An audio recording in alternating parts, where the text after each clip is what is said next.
Temps, je me suis mis en couple avec une Congolaise. Vous connaissez les Congolais? Pour ceux qui ne savent pas ce que c'est qu'un Congolais, qui sont-ils? Vous allez à la gare du Midi. Si vous voyez tonton Bakidi avec un costume 14 pièces qui n'a pas des tickets qui montent quand même dans les trains, ça c'est un Congolais. Attends, le Congolais, ce qu'il faut savoir sur les Congolais, ils sont toujours bien habillés, mais ils sont toujours éloquents, ils parlent bien. Le Congolais, même s'il va bafouer un mot, il va bien parler ton français. Tu sais, le Congolais, il va te convaincre. Même tes mariés, il va te dire, mais je peux quand même te séduire. Tu sais, le Congolais, c'est le seul, il n'a pas de titre de transport, il n'a pas de ticket. Sur le quai du train, c'est lui qui va voir le contrôleur. Il va lui dire, excusez-moi. Il va arriver devant le contrôleur, il va lui dire, vous êtes les troubadours qui s'occupent de vérifier les titres de transport. Il va lui dire, bon, les TGV pour Paris-Gare du Nord, il a 14 minutes de retard. Comment vous pouvez demander les titres de transport pour un train qui a 14 minutes de retard? Avec la classe d'un Congolais, il va l'insulter. Il va dire, mais quelle audace!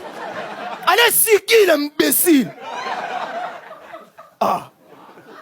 C'est le même Congolais là que tu vois là, charismatique. Il va monter dans le train sans ticket. Et quand il va être dans le train, il y a un moment, le contrôleur, il revient dans le train pour contrôler encore les tickets. Et bien, ce même contrôleur-là, quand il va rentrer, tonton Pichou va se lever, il va le regarder, et toi qui as fraudé comme lui, et il sait que tu as fraudé, il va dire, ne t'inquiète pas, j'ai contrôlé la situation. Il va dire au contrôleur, c'est encore toi! Ah. Un bon français toujours. Mais quel kilo! Ah, tu demandes des titres de transport en désordre. Allez, avance, Nyama Nangwaku. Zoba. Donc moi, j'étais en couple avec une Congolaise. Et le moyen que j'ai trouvé pour annoncer à mes parents, t'es en couple avec un Algérien ou quoi?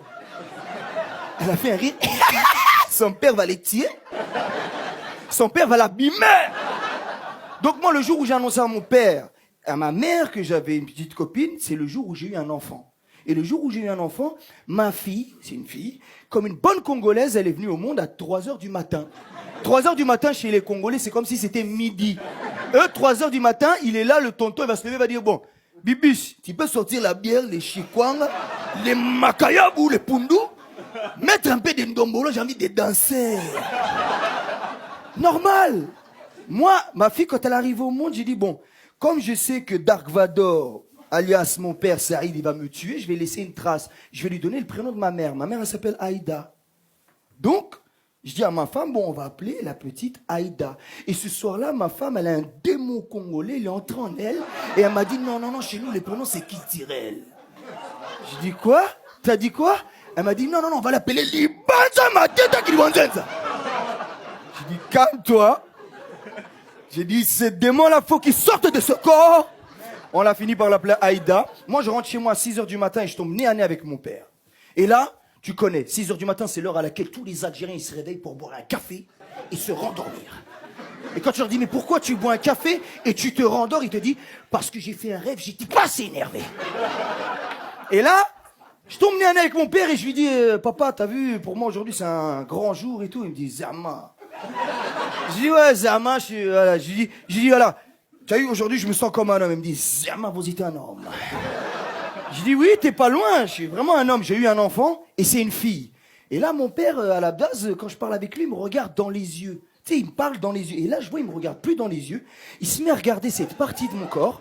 Et il parle avec cette partie de mon corps. Il parle plus avec moi. Et il est là, il me dit, alors comme ça, monsieur Rodouane, vous faites l'amour. Et comme j'habite encore chez lui, il me dit, vous faites l'amour chez moi. Et là, il me demande, avec qui? Je sens les problèmes tout de suite. Je veux calmer l'affaire. Je dis, écoute, papa, c'est pas une Algérienne. Et là, il me dit, un Marocain? Je lui dis non. Il me dit, un Tunisien! Je lui dis non, pour mon père en Afrique, il n'y a que 3 pays. Le Maroc, l'Algérie, la Tunisie. Je dis, papa, va plus bas. Il me dit, plus bas, j'ai jamais vu.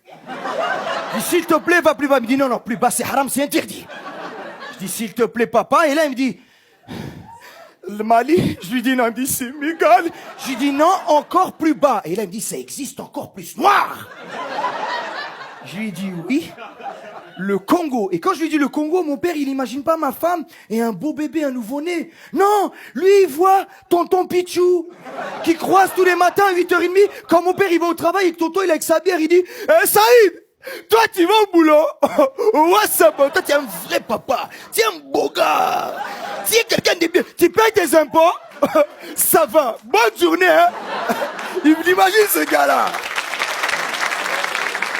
Au final, mon père, il a fini par me féliciter. Et c'est juste pour vous dire que tout ça, c'est que de l'amour. C'est un mélange. C'est l'ethnie qui s'est mélangée entre le Congo, l'Algérie, la France et ce soir la Belgique.